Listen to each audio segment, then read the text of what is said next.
सोचिए, अगर किसी के घर से सोने चांदी के गहने और भगवान की मूर्ति दोनों चोरी हो जाएं और अगले दिन जब वो मिलें तो लोग गहने तो वापस ले लें लेकिन भगवान को घर लाने से मना कर दें।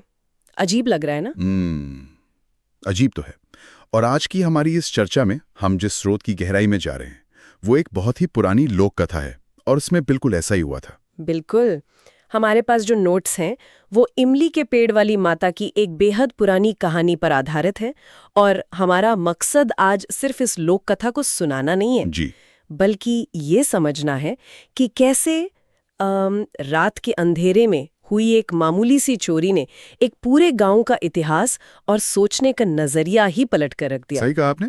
तो देखिए, कहानी शुरू होती है एक गांव से। वहां एक ब्राह्मण परिवार के घर चोरी हो जाती है।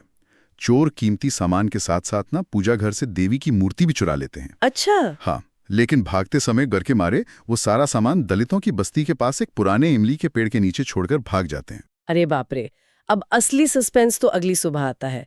जब गांव वालों को वो सामान मिलता है ना, तो वो परिवार अपने सोने चांदी के बर्तन और गहने तो खुशी खुशी उठा लेता है। हाँ, गहनों से तो किसी को दिक्कत नहीं होती। बिल्कुल। लेकिन वो उस मूर्ति को लेने से साफ इनकार कर देते हैं। उनका तर्क था कि क्योंकि वो जगह दलित बस्ती के पास है, तो इसलिए अब उनके देवता क्या कहते हैं उसे, भ्रष्ट हो चुके हैं। यहीं पर हमें उस दौर की मानसिकता को समझना होगा। मतलब ये सिर्फ एक मूर्ति छोड़ने की बात नहीं थी। ये दिखाता है कि उस समय पवित्रता को किस नजरिए से देखा जाता था। लेकिन एक बात बताइए, क्या हम उस परिवार को पूरी तरह से गलत ठहरा सकते हैं? मेरा मतलब है, उस समय के समाज के हिसाब से तो वो बस उन नियमों का पालन कर रहे थे जो उन्हें पीढ़ियों से सिखाए गए थे, है ना? बात गलत या सही ठहराने की उतनी नहीं है जितनी इंसान की सुविधावादी सोच को समझने की है। अब देखिए कि पवित्रता को आध्यात्मिक गुण की जगह एक भौगोलिक और जातिगत चश्मे से देखा गया। हाँ, ये तो है। जो सांसारिक और भौतिक संपत्ति है, जैसे गहने, उनकी कीमत उस परिवार के लिए ज्यादा थी, इसलिए उसे पानी से धोकर या किसी अनुष्ठान से वापस पवित्र मान लिया गया। ये सच में कमाल का विरोधाभास है। मतलब इंसान ने अपनी सुविधा और भौतिक लालच के हिसाब से भगवान के लिए भी नियम तय कर दिए। बिल्कुल सही। जिस ईश्वर के बारे में कहा जाता है कि वो पूरी दुनिया को पवित्र करता है, उसकी मूर्ति सिर्फ एक सीमा पार करने से अछूत कैसे हो गई? यही तो। लेकिन मुझे जो बात सबसे ज्यादा खटकती है वो ये है कि जिस भगवान को ठुकरा दिया गया उसका आखिर क्या हुआ? खैर, यहीं से कहानी में सबसे बड़ा मोड़ आता है।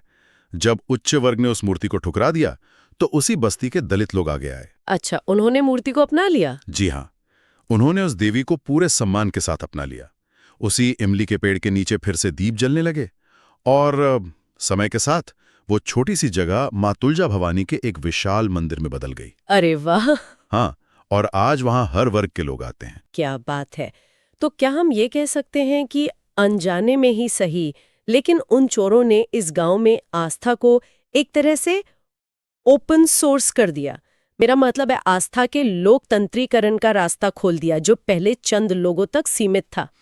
ये तुलना बहुत ही सटीक है। इस घटना का सबसे मजबूत संदेश यही है कि भगवान किसी एक जाति या वर्ग की जागीर नहीं होते। बिल्कुल। जिन्होंने खुद को धर्म का ठेकेदार मान रखा था, उन्होंने सामाजिक डर से अपनी मूर्ति छोड़ दी। लेकिन जिन्हें समाज ने किनारे कर रखा था, उन्होंने उसे अपनाकर सच्ची आस्था का अर्थ समझा दिया। सच्ची भक्ति हमेशा अपना रास्ता खुद बना लेती है। और ये बात सिर्फ इतिहास तक सीमित नहीं लगती ना।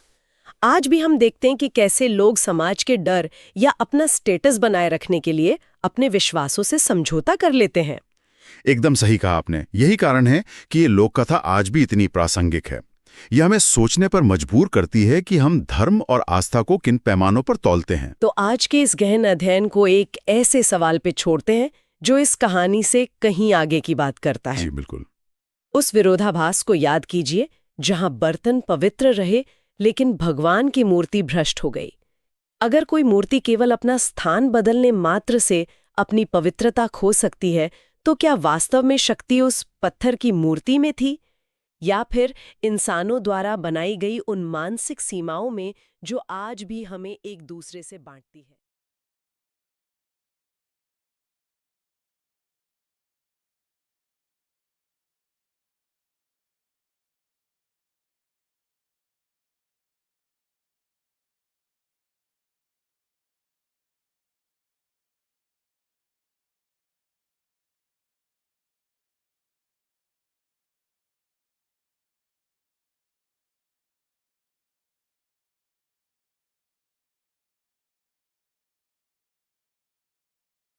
Hello, we're excited to show you our